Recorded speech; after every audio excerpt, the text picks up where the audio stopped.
Dr. Edwin Kite, resident at Astera Institute, associate professor at the University of Chicago. Thanks so much for joining us. Very happy to be here. Yeah. Let's get right into it, because when we talk about Mars, we talk about these starships potentially heading there, and we talk about the prospect of new societies starting to be formed. There's always this word that gets thrown around, and it's terraforming. How do you do that with Mars? So Carl Sagan suggested adding dark material to the polar caps to warm them up. And that does work, but it doesn't get you all the way. So you need to do either the adding sunlight or strengthening the greenhouse effect approaches as well.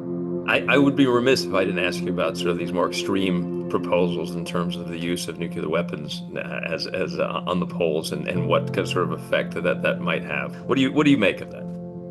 For the purpose of warming Mars up, nuclear explosives are inelegant and unnecessary. And it basically corresponds to detonating the entire US strategic arsenal every night forever. That doesn't sound like a good idea to me. So the obvious question is, if early Mars was habitable, is there some like switch that humans can flip and it'll go back to being habitable again? Yeah. So one thing that's working in our favor is the sun is a lot brighter now than it was back then. So our sun gets brighter by 8% per billion years on the main sequence. And most of the rivers and lakes that we see in Mars's geologic record are, 3+ billion years old. So the sun's a lot brighter, so you've got more energy. Yeah. On the other hand, Mars is drier. It has less H2O than it did back then. The water that leaked to space is not coming back, and that's at least 2/3 of the water that was available back when Mars has rivers and lakes. Yeah. So then how do you also create? Because that's another question, right? Because Mars Yeah, does have an atmosphere. yeah, It's quite different than yeah. the atmosphere. But how do you create the type of atmosphere, Mhm, and perhaps like the also magnetic pole that mhm, that mhm. might Yeah. generate the type of thing Mhm, that you could start sustainably producing, both like the resources that you need on Mars, the fuel, the oxygen, yeah. but also just the ability to retain it. When you think about what humans could do to make a thick atmosphere on Mars, our most important assistant is going to be photosynthesis. Mm. Because in photosynthesis, the oxygen atoms come from water.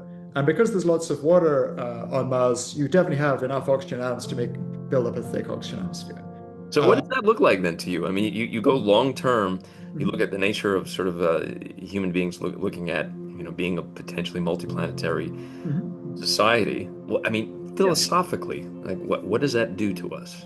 So it's easy to imagine things that are copy pastes of our existing society, but historically, that's not what's happened. Right. And I think an evolutionary perspective is the way I think about it. Mm. Mars is not Earth. Mars will never be Earth. It doesn't have plate tectonics. It's a fundamentally different planet. And so the stresses and forcings on any kind of ecosystem that is established there will just be fundamentally different to those on Earth. The radiation question, I think, is, Yeah, is one of the yeah, most yeah, important yeah, questions, yeah. because, I think there was a recent study that came out that pointed to sort of a 4-year timetable in terms of how long human beings could conceivably survive. And that includes the travel time, which is, in anywhere between 6 and 9 months of travel, depending on sort of the positioning of the orbit. So one, how do you overcome that?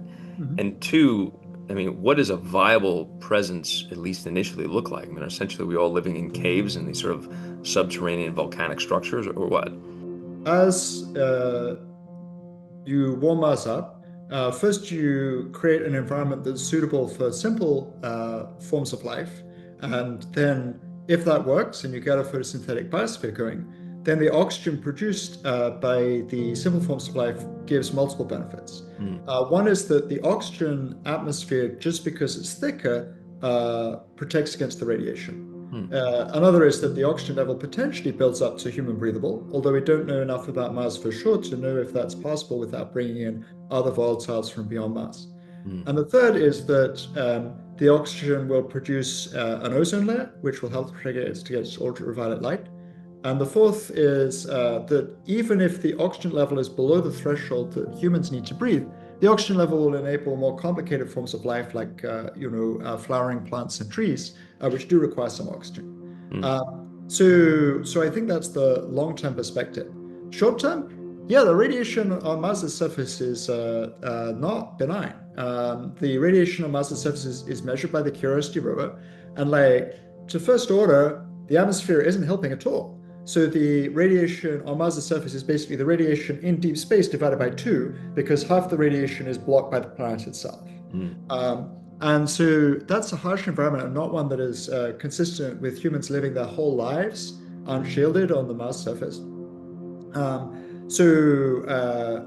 One option is short trips. One option, as you say, is to spend most of your time under some kind of shield and only leave the surface for, leave that protection for a few years cumulatively during your life. yeah. Would you go? I don't think my skills would be needed. I mean, in the case for Mars, Rob Zubrin says that the ideal composition for an initial Mars mission is four engineers or four mechanics, if you prefer. And I think that's probably the right perspective.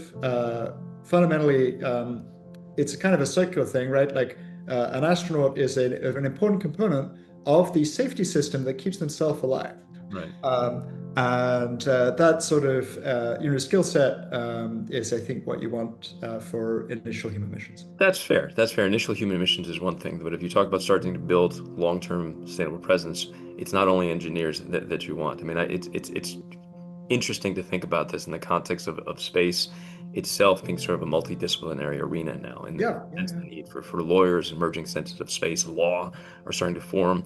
Uh, yeah, and certainly sort of these other policy markers, but then also the softer sciences, imagine, as you start to kind of like push out and when it comes to literature and photography and just the very, frankly, the nature of how James Webb has sort of oh redefined yeah, our own yeah, sense of almost like this Copernican revolution that's kind of taking shape about our place in the universe. Like you got to get excited talking about the nature of these things. So sure, engineers first, builders, those that can kind of like fix the nuts and bolts of the hab or the yeah. cave-like structure upon which we all live. But I guess the bigger question in all of this Mhm. is why? Why do this? Yeah, well, I think I go back to our own history, right? So for most of our history as a species, none of us had left our birth continent. And then for 90% of our history, none of us had left the eastern hemisphere of our own planet. And so, you can imagine some group of people, at the Bering Land Bridge or whatever, having a discussion about whether or not they should move into the Americas. Hmm. Um, and we see the footprints of people at White Sands National Monument, 20,000 years ago. So we know when they arrived. In in Um, in that sense, do you so think that it's sort of baked into like maybe a certain subset of the human population that there's this sort of innate tendency to kind of press out and to bring back maybe ideas and technologies and not necessarily knowing why? In other words, they're like there's a kid in your hometown that knows they're leaving after they graduate from high school and they don't know why, but they just have to do it. And you manifest that or you sort of extrapolate that in terms of space travel or colonization, settlements. And I wonder, I wonder if it's sort of just sort of baked into a certain sliver of the population as to who we are, or inevitably explorers. Totally, but I'm not sure that it's just a sliver, right? All children are explorers, and we're all bipeds, we're all runners. We all look out onto the horizon and want to see what's there. I think your web example is a good one, right? I mean, Mars is a place where we're landing spacecraft, we'll probably land people, but none of those, stars or galaxies that we're seeing through the eyes of Webb are places that you or I are going to like fly to, right? Maybe our descendants, but not us. But we're Yeah. still curious. We still want to know, and so there's that sort of between the generations thread that I think is really important.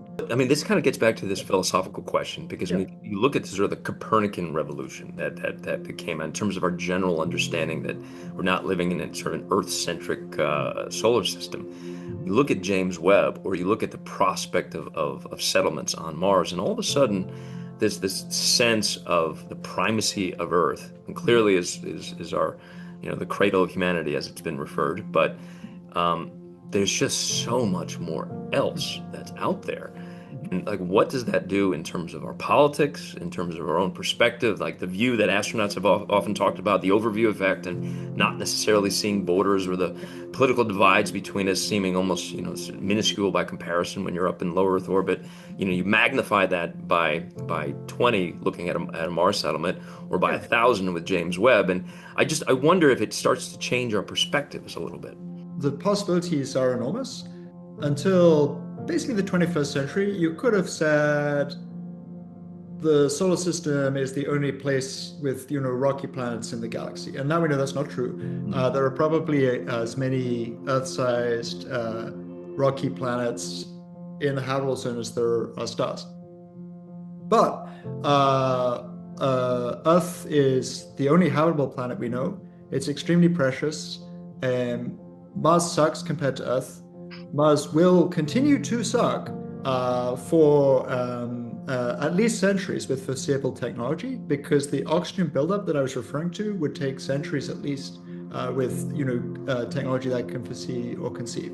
So But that's yeah, a question, though, yeah, that what you can yeah, see, and I would almost push yeah, back on you a little bit, yeah, yeah, because yeah. it almost seems like the explosion of the knowledge base that we have by the sense of not only AI, but Mhm, quantum powered systems, and the nexus between the two of them mhm, has this potential mhm, to unveil solutions and just a breadth of knowledge of mhm. which the pace we can't possibly understand. Imagine. Now, question also is that, can we corral that?